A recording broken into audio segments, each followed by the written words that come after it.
آج ہم ایک ایسی عظیم داستان میں گھسنے والے ہیں جہاں ایک بادشاہت صرف انسانوں تک محدود نہیں تھی، نہیں، بلکہ جنات، پرندوں اور یہاں تک کہ ہواؤں پر بھی قائم تھی۔ یہ کہانی ہے بے پناہ طاقت، شدید آزمائشوں اور گہرے ایمان کی۔ یہ کہانی ہے حضرت سلیمان علیہ السلام کی۔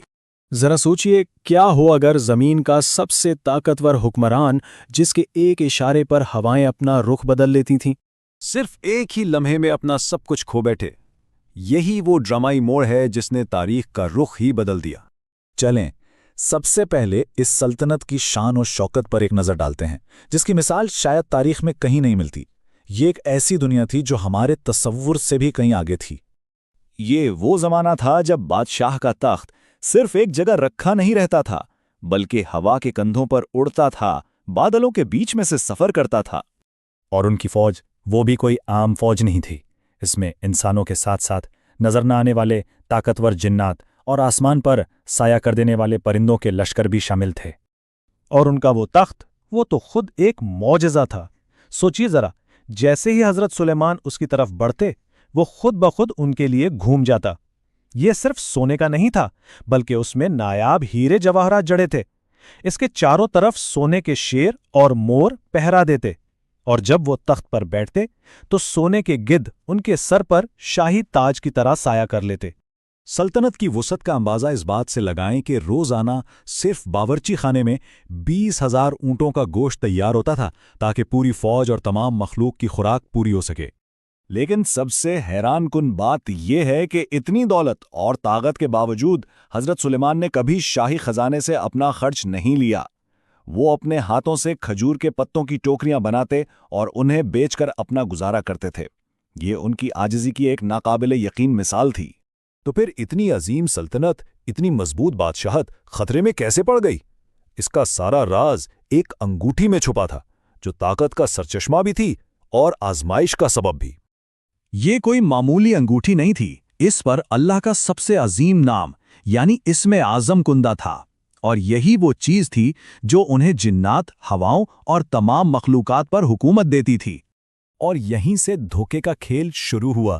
حضرت سلیمان نے اپنی یہ انگوٹھی اپنے ایک بہت قابل اعتماد کنیز آمنہ کے پاس امانت رکھوائی، لیکن ایک شیطان اسی موقع کی طاق میں تھا۔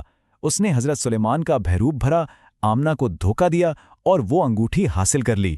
پھر کیا تھا، وہ تخت پر جا بیٹھا، جبکہ اصلی سلیمان کو کسی نے نہیں پہچانا اور انہیں محل سے نکال دیا گیا۔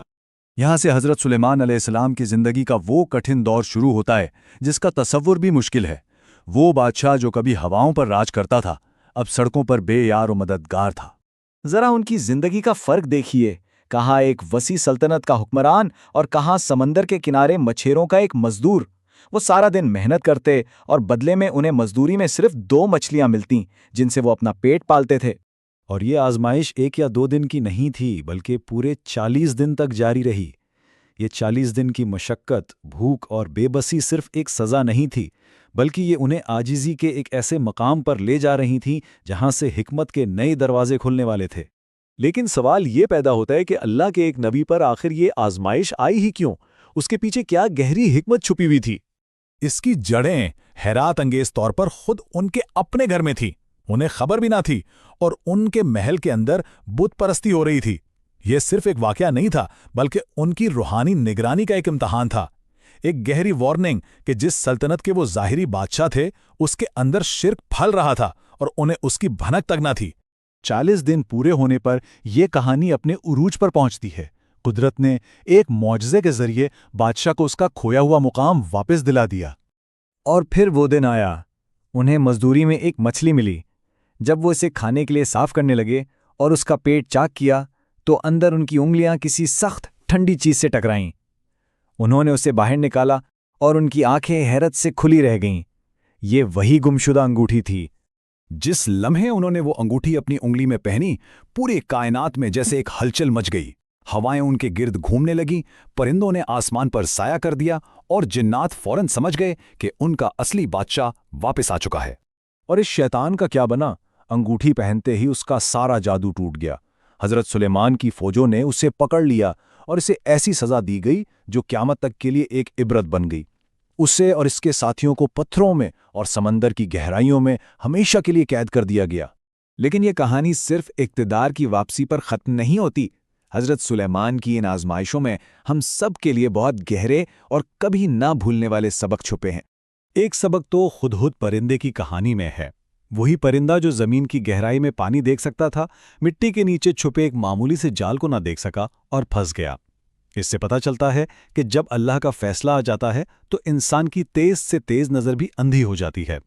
لیکن شاید سب سے بڑا سبق ان کی اپنی اولاد کے معاملے میں تھا۔ انہوں نے جوش میں آ کر یہ عہد کیا کہ ان کے 70 بیٹے ہوں گے جو اللہ کی راہ میں لڑیں گے، لیکن اس عہد میں انشاءاللہ کہنا بھول گئے۔ نتیجہ کیا نکلا؟ صرف ایک بیٹا پیدا ہوا، اور وہ بھی جسمانی طور پر نامکمل۔ پھر اپنے بیٹے کو موت کے فرشتے سے بچانے کے لیے انہوں نے اسے بادلوں میں چھپانے کی کوشش کی، لیکن تقدیر کا کھیل دیکھیے، ان کی اپنی ہی تدبیر اس بچے کو ٹھیک اسی جگہ لے گئی جہاں اس کی موت لکھی تھی۔ یہی وہ لمحہ تھا جب انہیں گہرا احساس ہوا کہ انسان کی کوئی بھی منصوبہ بندی اللہ کی مرضی کے آگے بالکل بے بس ہے۔ تو آخر میں یہ سوال باقی رہ جاتا ہے، طاقت کا اصل پیمانہ کیا ہے؟ پوری دنیا پر حکومت کرنا، یا پھر اپنی ذات سے بڑی ایک طاقت کے سامنے مکمل طور پر سر جھکا دینا؟